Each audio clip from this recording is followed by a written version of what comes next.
আসসালামু আলাইকুম। বাংলাদেশ বেতার, রাজশাহী। স্থানীয় সংবাদ পড়ছি মাসুম আখতারুজ্জামান অনিক।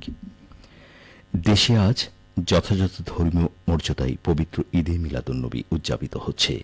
মানবজাতির জন্য শান্তির বার্তা ও আল্লাহর অসীম রহমত নিয়ে 570 খ্রিস্টাব্দের হিজরি বর্ষপঞ্জির 12 রবিউল আউয়াল সৌদি আরবের মক্কা নগরীতে জন্মগ্রহণ করেন মহানবী হজরত মুহাম্মদ সাল্লাল্লাহু আলাইহি সাল্লাম। 632 খ্রিস্টাব্দের একই দিনে তিনি ইন্তেকাল করেন। রাষ্ট্রপতি মোহাম্মদ শাহাবুদ্দিন এবং প্রধান উপদেষ্টা অধ্যাপক ড মোহাম্মদ ইউনূস দিবসটি উপলক্ষে দেশবাসী সহ মুসলিম উম্মাহকে আন্তরিক শুভেচ্ছা জানিয়ে পৃথক বাণী দিয়েছেন। আজ সরকারি ছুটি। দিবসটি উপলক্ষে ইসলামিক ফাউন্ডেশন সহ বিভিন্ন সরকারি বেসরকারি প্রতিষ্ঠান ব্যাপক কর্মসূচি গ্রহণ করেছে। কর্মসূচির মধ্যে রয়েছে পক্ষকাল ব্যাপী ওয়াজ মাহফিল, সিরাত, সেমিনার ও আলোচনা এবং মাসব্যাপী ইসলামী বইমেলা। দিবসটি উপলক্ষে বাংলাদেশ বেতার, বাংলাদেশ টেলিভিশন ও অন্যান্য বেসরকারি টিভি চ্যানেল ও রেডিও স্টেশন বিশেষ অনুষ্ঠান প্রচার করছে এবং সংবাদপত্রগুলো বিশেষ করপত্র প্রকাশ করেছে। এদিকে পবিত্র ঈদে মিলাদুন্নবী শান্তিপূর্ণ উদযাপনের লক্ষ্যে সরকার সারা দেশে সার্বিক নিরাপত্তা ব্যবস্থা গ্রহণ করেছে। স্বরাষ্ট্র উপদেষ্টা অবসরপ্রাপ্ত লেফটেন্যান্ট জেনারেল মোহাম্মদ জাহাঙ্গীর আলম চৌধুরী আইন শৃঙ্খলা রক্ষাকারী বাহিনীকে সর্বোচ্চ সতর্কতা বজায় রাখার নির্দেশনা দিয়েছেন। বগুড়ায় বিএনপির প্রতিষ্ঠাবার্ষিকী উপলক্ষে 4 দিনব্যাপী কর্মসূচির শেষ দিনে করতোয়া নদীতে পোনা মাছ অবমুক্ত করা হয়েছে। গতকাল শহরের এসপি ব্রিজ সংলগ্ন স্থানে এ কর্মসূচির উদ্বোধন করেন দলের সিনিয়র যুগ্ম মহাসচিব রুহুল কবির রিজভী। এ সময় উপস্থিত ছিলেন বিএনপি চেয়ারপারসনের উপদেষ্টা হেলালুজ্জামান তালুকদার লালু, জেলা বিএনপির সভাপতি রেজাউল করিম বাদশাহ, সাবেক এমপি কাজী রফিকুল ইসলাম, জেলা বিএনপির ভারপ্রাপ্ত সাধারণ সম্পাদক মুশারফ হোসেন। করতোয়া নদীতে পোনা মাছ অবমুক্তকরণ অনুষ্ঠানে বিএনপি নেতা রুহুল কবির রিজভী বলেন, প্রাকৃতিক সম্পদ সংরক্ষণ ও পরিবেশ রক্ষার জন্য এ ধরনের উদ্যোগ অত্যন্ত গুরুত্বপূর্ণ। নদ নদী, খাল বিল ও প্রাকৃতিক জলাশয় জীবনের সঙ্গে অতপ্রতভাবে জড়িত। এই নদী ও জল সম্পদকে বাঁচাতে সরকারকে নয়, জনগণকেই সচেতন হতে হবে এবং সমাজের প্রতিটি স্তরে দায়িত্বশীল ভূমিকা রাখতে হবে।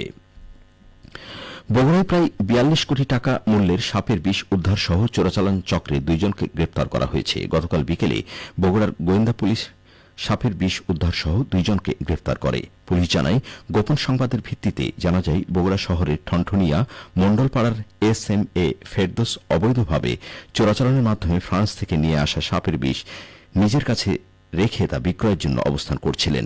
অভিযানে ঘটনার সত্যতা পেয়ে ফেরদৌস ও সূত্রাপুরের রমজান আলীকে গ্রেপ্তার করে পুলিশ। তাদের কাছ থেকে 5টি কাচের পাত্রের মধ্যে রাখা সাপের বিষ উদ্ধার করা হয়। পুলিশ জানায়, উদ্ধারকৃত বিষের আন্তর্জাতিক বাজার মূল্য প্রায় 42 কোটি টাকা। তারা দীর্ঘদিন যাবৎ আমদানি নিষিদ্ধ সাপের বিষ চোরাচালানের মাধ্যমে বিভিন্ন দেশ হতে সংগ্রহ করে বিক্রি করে আসছিলেন।